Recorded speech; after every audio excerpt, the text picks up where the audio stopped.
Hey everyone, welcome back to the channel. Today I'm going to be doing my review of the movie Joker. And it's been a few days since I've seen the movie. I've actually recorded this video before, but I didn't record audio, so that's fun. But I'm recording this video again, and I just gotta say this movie's a 10 out of 10. It's one of the best comic book movies of all time. I mean, it doesn't even feel like a comic book movie. It's so different. It's risky, and I really enjoy that. It feels unlike anything we've seen from Marvel or DC in terms of movies before, and it's great.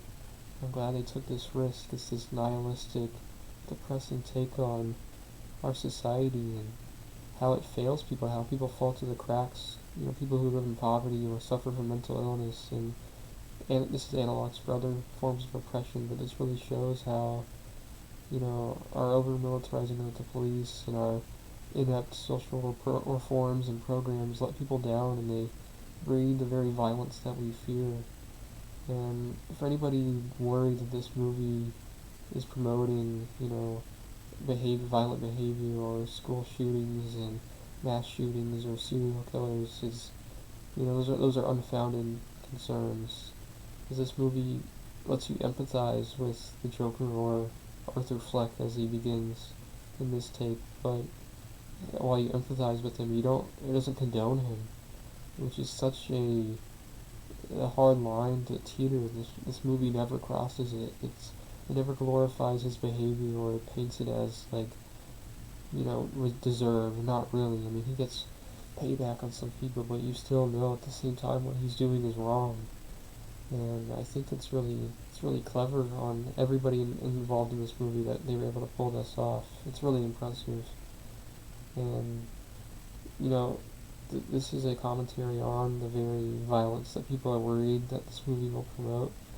And I don't think it is glorifying violence. I mean, it's not nearly as violent as the media would make you believe. I mean, there is violence, there is some blood, hardly any gore, but no more than any other action or horror movie this year that's rated R. I mean, it's not like John Wick where there's people getting shot left and right, or where the movie is concerned about coming up with the best ways to kill somebody, or the coolest looking ways to kill somebody, which is completely okay, you know? I mean, those movies are fun, but the way this movie films its violence is uncomfortable. It hits you in the stomach, which I think maybe some people might have a problem with. This movie is uncomfortable at times. It makes you want to look away, and you get claustrophobically close to this man who's mentally ill from the get-go. I mean, and it's you know, it doesn't stigmatize mental illness. You know, mental illness is not, you know, made out to be something bad, but it just shows that this man has issues. He's had these issues all his life, and people let him down. And not just, you know, interpersonal people, but our culture and society as a whole has let him down. This movie, I never felt it, like, stigmatized mental illness, and I don't mean my comments to sound like that. I mean, it just shows that, you know, this man is deeply troubled, and we get really close to his mind, and it's uncomfortable at times, but the movie really pulls it off really well. And it's hard to say it's an enjoyable experience. It's not a feel-good movie, but it's enjoyable in the sense that this is amazing art, and it's really great. And Joaquin Phoenix is, the Oscar is almost guaranteed. I mean, he has a nomination for sure, hands down, already, but I'd be surprised if he didn't win the Oscar for Best Actor, because he put his heart and soul into this movie. I mean, most of the movie you're following just him. There's a lot of scenes where it's just him, or they feel very one-sided. It's a solo journey for the most of the movie, and he holds this movie that you hardly notice until, like, I'm just thinking about it now. I mean, maybe half of the movie there's a lot of scenes where it's just him, or pretty much just him, and he puts so much love into this movie. The way he moves is this mechanical stop motion, you know, whenever he's in the Joker mode, and it's so creepy and it's so cool. And his Joker laugh, it's amazing. It's A1, and he's just so phenomenal. He shows this man devolving or evolving, however you want to put it, into this psychopathic symbol. It paints the Joker as a symbol just as much as a lot of other Batman stories have painted Batman or the Bat symbol as a symbol, which is very interesting. This is one of the only stories I've ever really understood why people might follow the Joker, and I mean that in a bad way. You know what I mean? In a bad way in terms of like societal. Like in the movie, it works, of course. It's just it shows that like you really understand why people might be desperate enough or feel hopeless that they might turn to these savage ways. And I think hopeless is a really good word to describe this movie. I mean, I got teary-eyed in one scene, and it's not because I was sad or I felt bad for Arthur, but because you do feel bad for him, but you know what he's doing is not right, and the movie is telling you that. And my tears weren't sad. It was just like I could feel the hopelessness that this person, Arthur Fleck, the Joker, felt, and I could feel the hopelessness in this portrayal of Gotham City. And I think hopeless is a good way to summarize the tone of this movie. Like I said, this is not a feel-good movie, but it's very enjoyable.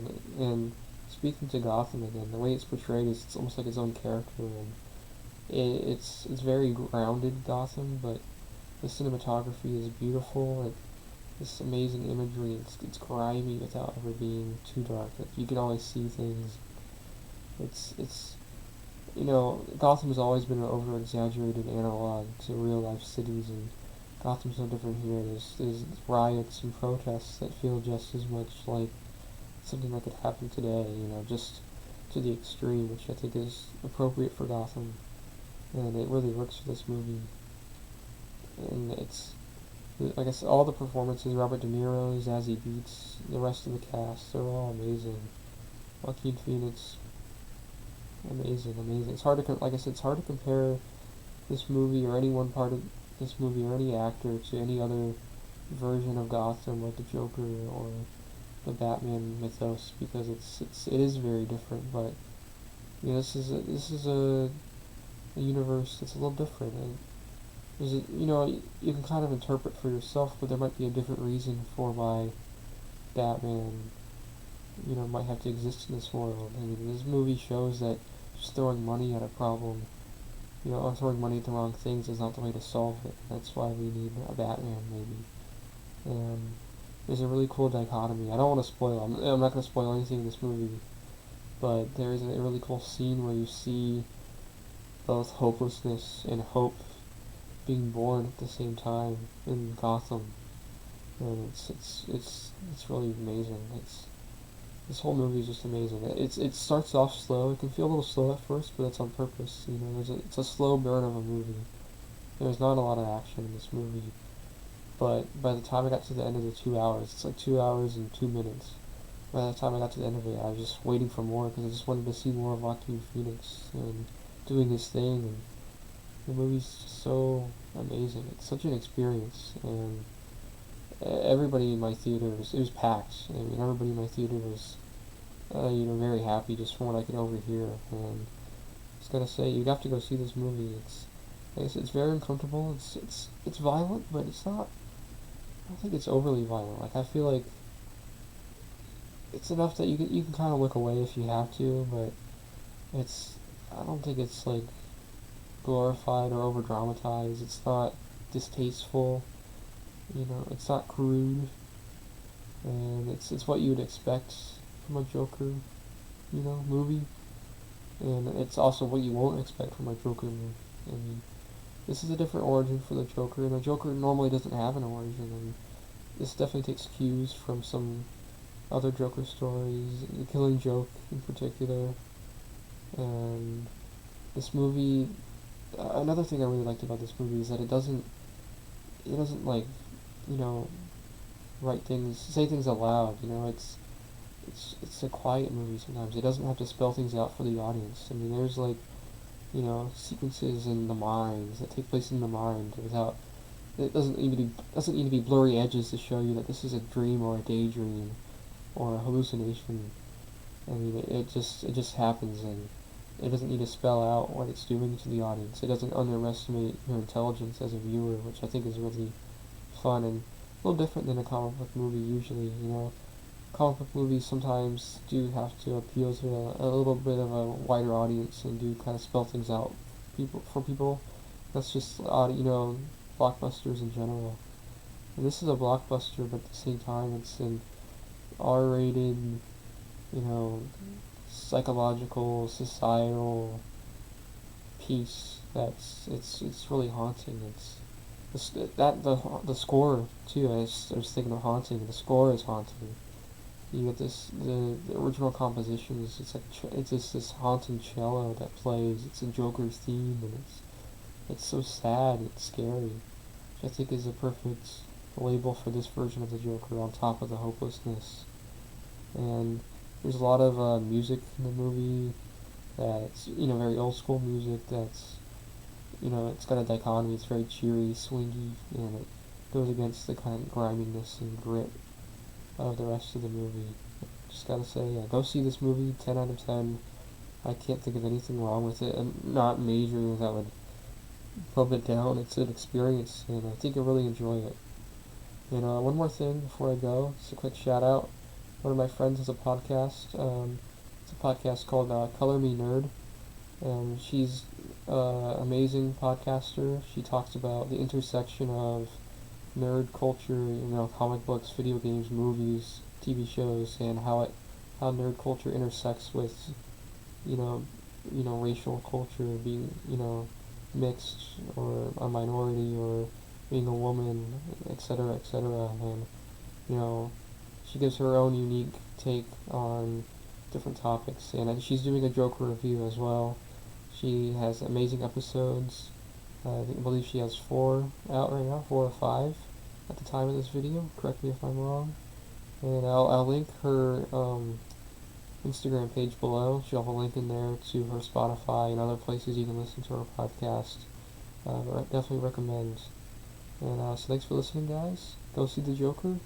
And I got some more videos cooking on the way. Some longer videos. I'll have some more.